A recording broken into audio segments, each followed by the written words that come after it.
Hey friends, Erica here from Milestone Mom, and welcome to my channel. So Milestone Mom is all about child development, special needs, and the early intervention program with a whole lot of community involved.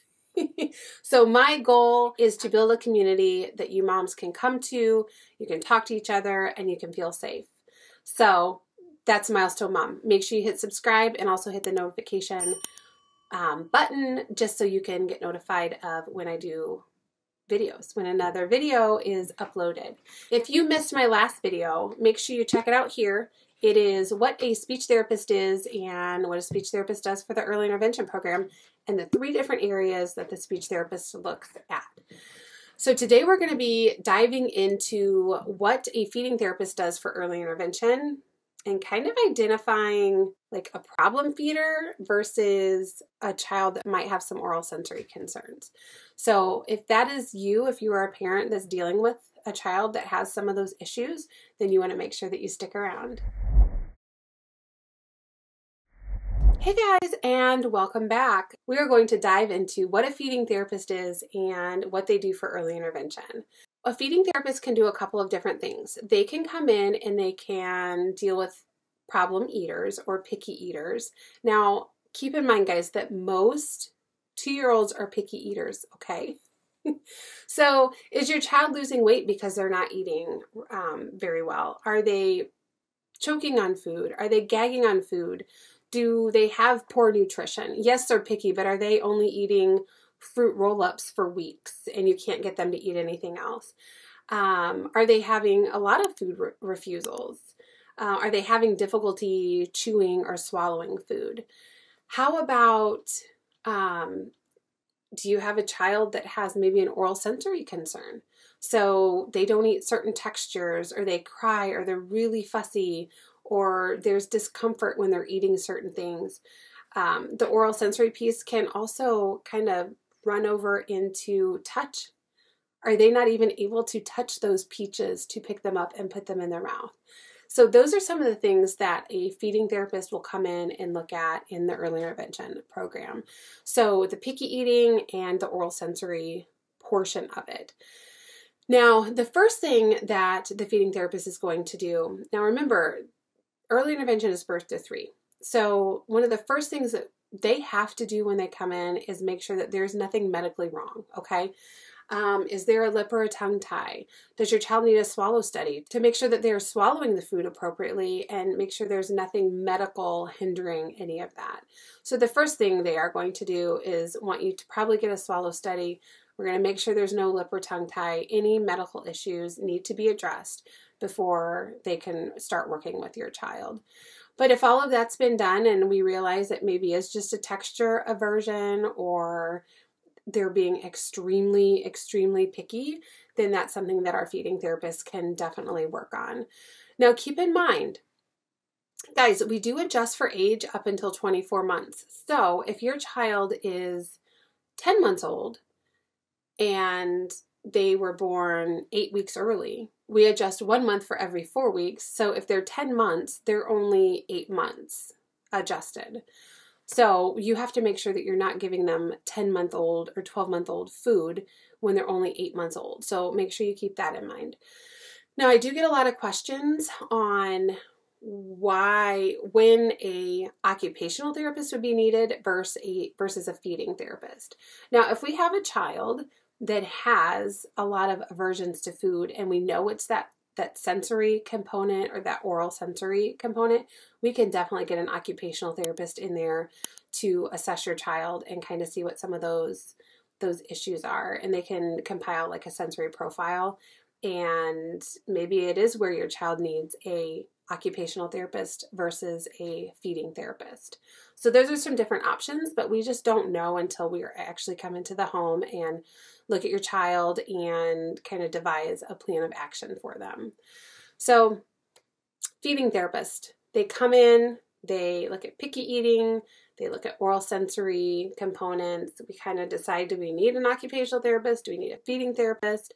Are there any medical issues getting in the way that need to be addressed first before we can successfully work with them in feeding? Next, I am going to talk about what an occupational therapist is.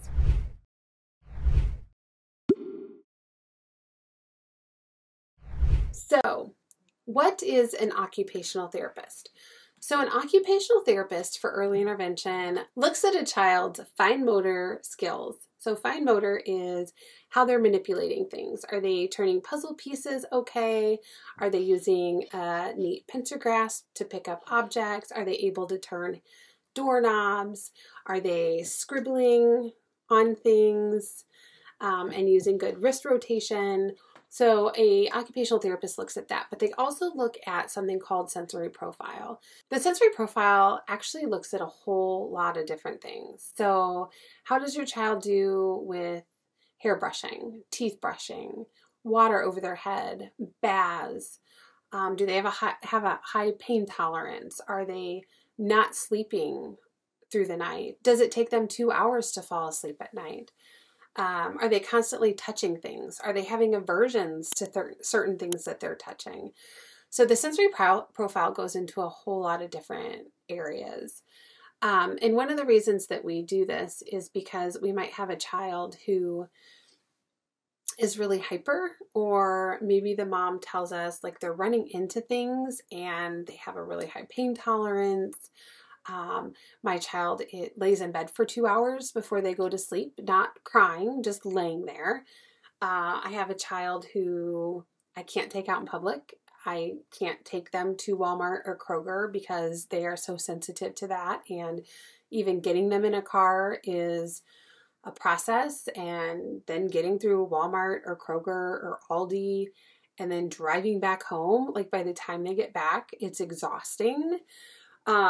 And I do have moms that feel isolated. Like they don't, maybe their husbands work and they stay home and they just don't do anything, right? They wait to grocery shop and do those kind of things when they have a sitter or when their husband's home.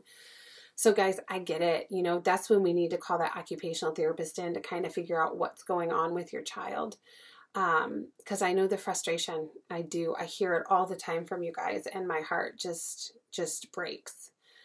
Especially when you feel that isolated. So that's one of the reasons I created Milestone Mom. So even if you can't get out and about, heck, we're going to hop on here online and we're going to have community for sure. And make sure you stick around to the end of the video because I'm going to tell you how we're going to do that. Okay.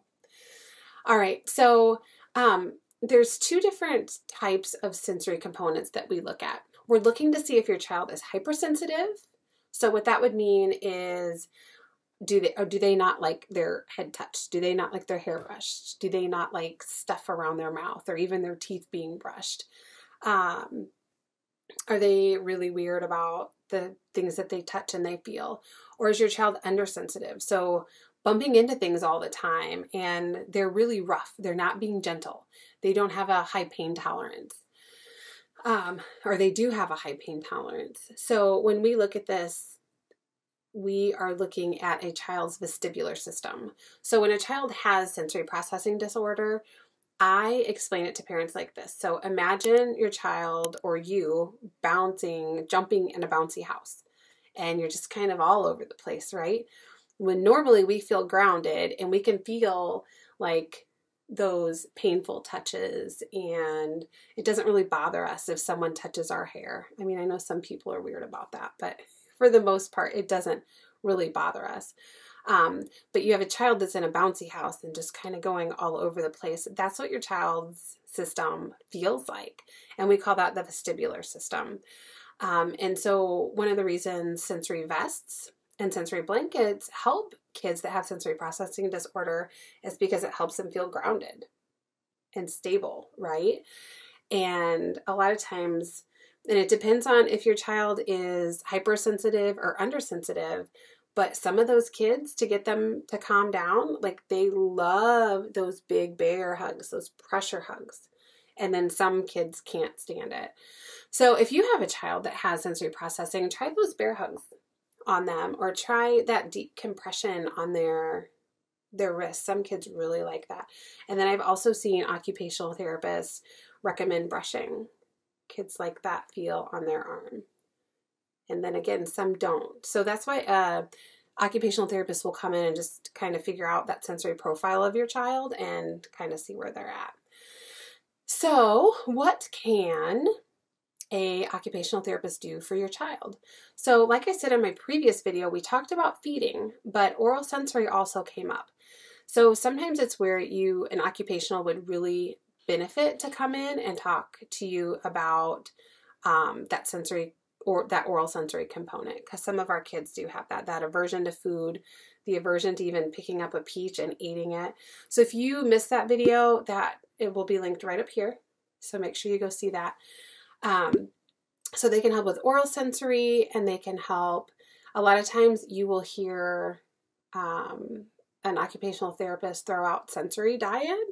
Now, a sensory diet really has nothing to do with food at all, but it does have to do with figuring out what is going to help your child. So is it the brushing on the arm? Is it a sensory vest or a sensory blanket to help them sleep? Is it essential oils? Stuff like that. It's basically what it is it's an action plan that provides personalized sensory input, okay, that your child needs to stay focused, that helps your child stay focused throughout the day. And they're going to come up with different strategies to help you do that. Okay, guys, so that is what an occupational therapist does for the early intervention program, is come in and help with some of those fine motor skills and also that sensory processing piece. Okay. So if you guys like what I'm talking about, if you want to know more about child development, special needs, or the early intervention program, make sure you hit subscribe and also that notification bell. So the next video, I am going to be giving you guys educational gifts for toddlers. And I want to make sure I get you guys some of the toys that I've seen other therapists use. Pediatric developmental therapist that's been doing it for 10 years. You guys want to make sure that you come back and check out that video. I'll have links to the toys, and you can start getting some of your shopping done. Okay, guys, I think that's it for today. But remember, I'll see you soon because I'm going to give you those educational gifts for toddlers. Okay? All right, see ya.